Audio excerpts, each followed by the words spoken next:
देखें दांत साफ भी नहीं हो रहे हैं, दांतों में जो है वो पिलाहट आ रही है, और इसके अलावा ये है कि निशानात बन रहे हैं, मुंह से स्मेल महसूस हो रही है दांतों की वजह से, टाटर भी बन रहा है, सब कुछ। और आपने देखा होगा अभी गोश्त खाया काफी तो दांत मसूड़े सूज रहे होते हैं, और फिर सफाई भी ठीक से नहीं की। गोश्त पूरा खाया, बोटियां खाई, लेकिन एक छोटा सा टूथ पाउडर बनाना सिखा रहा हूँ, जिसे कहते हैं मंजन। ठीक है, मंजन अपने घर पे खुद बनाइए आप।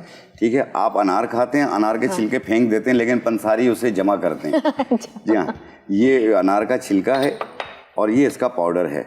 ये हम लेंगे 50 ग्राम। सही है।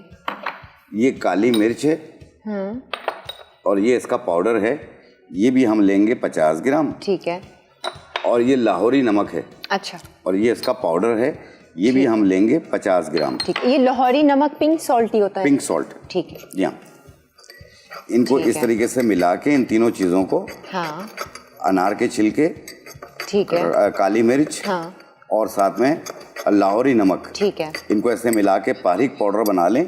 और फिर उसके बाद जितना आपने, जैसे आपने टूथपेस्ट लिया है, सही है, थोड़ा सा टूथपेस्ट ले लें, थोड़ा सा ब्रश के साथ लगा लें, और फिर इस मंजन को लगा के आप करें। अच्छा, टूथपेस्ट के साथ ये मंजन मिक्स करके आप लगाएं। सही है। और मसाज जब करेंगे, इसके अलावा जब ब्रश कर रहे होंगे, हल्के हाथ से ब्रश किया करें, जोर जोर से ना किया करें। सही है। एक इसमें ये है कि कलर भी दांतों का साफ होगा, अगर कोई चीज़ रुकी हुई होगी वो भी निकल जाएगी, मुंह की स्मेल भी खत्म हो जाएगी। सही है। और एटलीस्ट 2 मिनट्स तो लगा के उसको रखें भी, है ना? 2 मिनट रखें, क्योंकि जो गर्म ठंडा लगता है दांतों में, ये उसको भी खत्म कर